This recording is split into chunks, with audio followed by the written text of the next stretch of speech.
Oh, look at that. That's nice. Now the other thing I like to do is check the fit of the, oh look at that, she's nice, goes right in very nicely. Alright, we need to scrape the residue from the stock head gaskets off at a 90-degree angle, again, like we showed you on the cylinder base. Tip here, on the rocker shafts on these, they just slide in and out, like that, and then your rocker comes off, like that. Put our ignition unit back in there, and that's that. Okay, we got the cam cover all buttoned up. We can go ahead and put the lifters in now. So the lifter's just gonna drop down into the hole like so. And then we're gonna put the anti-rotation pin in there.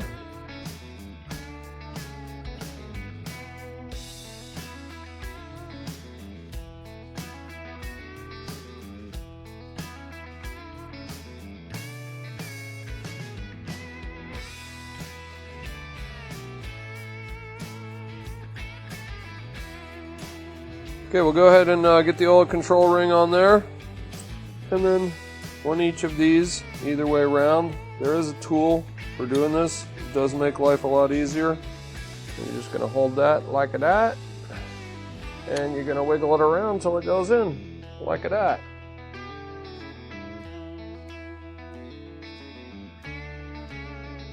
Well, the other one went on a lot easier than that, didn't it? Oh, there it is. Oh, wait a minute. Oh. There she goes. Oh, look at her go. Okay, next thing we're going to do is we're going to put the clips in. Hopefully it won't go sailing across the shop. And there she is. So get her in there any way you can. Verify it is all the way in the groove. We are going to do it caveman style. And immediately it wants to go cattywampus. And you'll see there was no harm to the part, and that looks pretty good right there. Alright, well the S&S instructions for the ring end gap's just a little bit different than what I said previously about staggering the end. You're basically going to find the end of that expander ring, and then you're going to rotate that expander ring until that gap is facing the front. Sometimes you got to use a pick or something to slide that around. So now we have the top one facing here, the bottom one facing here, and the middle one facing here. We have a piston ring compressor. This is kind of a necessity on this job. I don't really recommend trying to get it on there without the tool. This is going to compress the rings because the rings need to be compressed to put the cylinder on.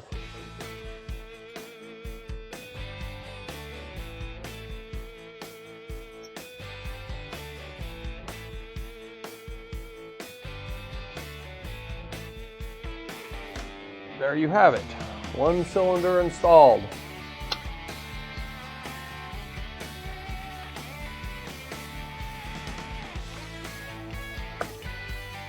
And there you go. After much difficulty, we have both cylinders on. All right, we're going to give this a little scrub down here.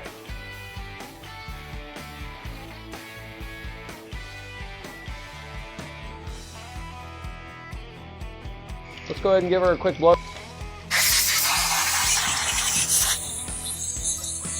Okay, it's time to go ahead and get the cylinder heads and the pushrod tubes installed. Woo! Okay, I'm not going to snug those all the way down until I get my head on. New head gasket, supplied in the kit.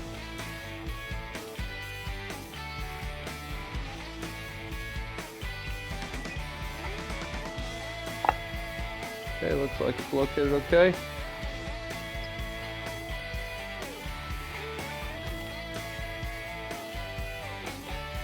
I'm going to go ahead and snug these down the rest of the way till I can feel that they're at the bottom, like so. Front cylinder head is completely torqued. We'll go ahead and tighten these down now. The rest of the way. Calibrated elbow method. Okay, this one's done. Let's move on to the rear.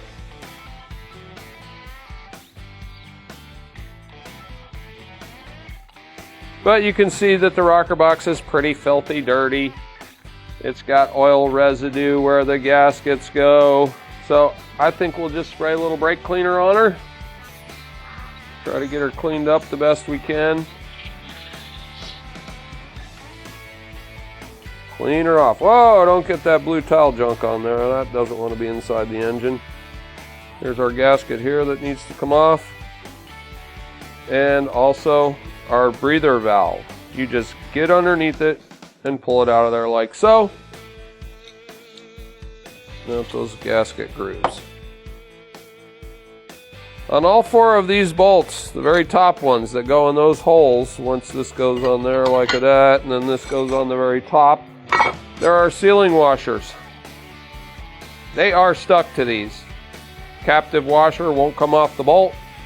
So basically we're just gonna get our razor blade and we're gonna get underneath that sucker any way we can. Hey, you know what? Forget all about it. Ha! Whew. Let's use these and we don't have to scrape any more gaskets. Yay!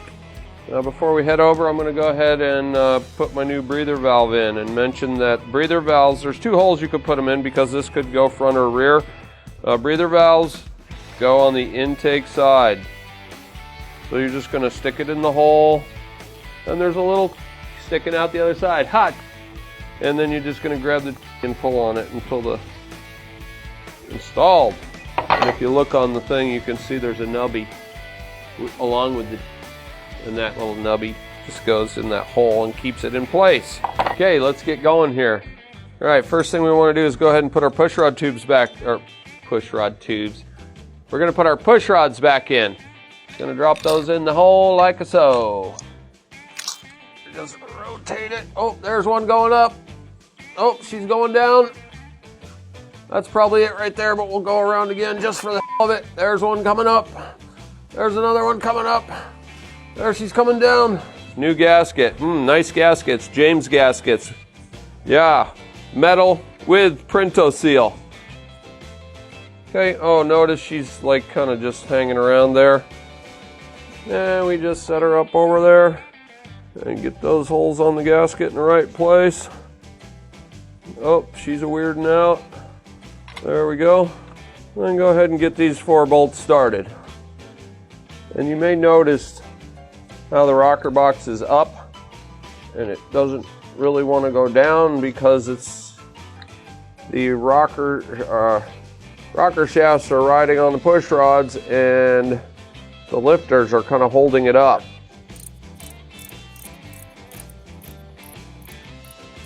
All right, she's starting to meet the surface there, like the other side. Okay, I can feel on this side she's all the way down. That one's all the way down. Okay, this one goes to here. Oh, that one's sitting in there pretty nice. Put your middle one on, and we're ready to put our lid on. And get that up on there like so. Checking to make sure all those are even.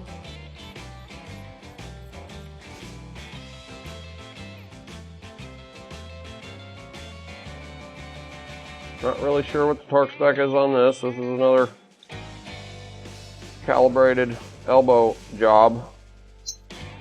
So there you have it on that one. And now we're ready to go ahead and do the same thing here.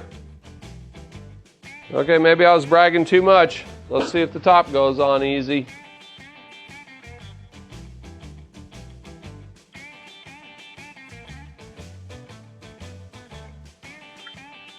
Oh. And then when you find that just right combination, she goes in. And there you have it. Okay, she's looking pretty good now, looking like a motor again. Okay, before we get the manifold on, we're going to go ahead and throw a new set of spark plugs in there. Make sure you get some all over your hand, because that's always fun. That'll keep the plug from galling. Don't overdo it on your plugs. You need them to be tight, but don't crank them until you rip the threads out of the cylinder heads. Yeah, look at those old gaskets. Those don't look very happy. Here's our new gaskets. Let's not mix up the old ones and the new ones. That's an old one. Put your gasket on there. That goes on first. Flat side faces up. And like so. So get your cutoff wrench in there and there we go. Now she's tight. Alright gang, that concludes our S&S Hooligan Kit installation. I know what you're thinking, we're not done yet. Yeah, we do have a little ways to go. We do have some future plans for this little project here. Stay tuned for some other videos on some other stuff we're going to be doing with this same motorcycle. And when she's all done, at the end, we'll show you some video of this fine engine running and ripping around town.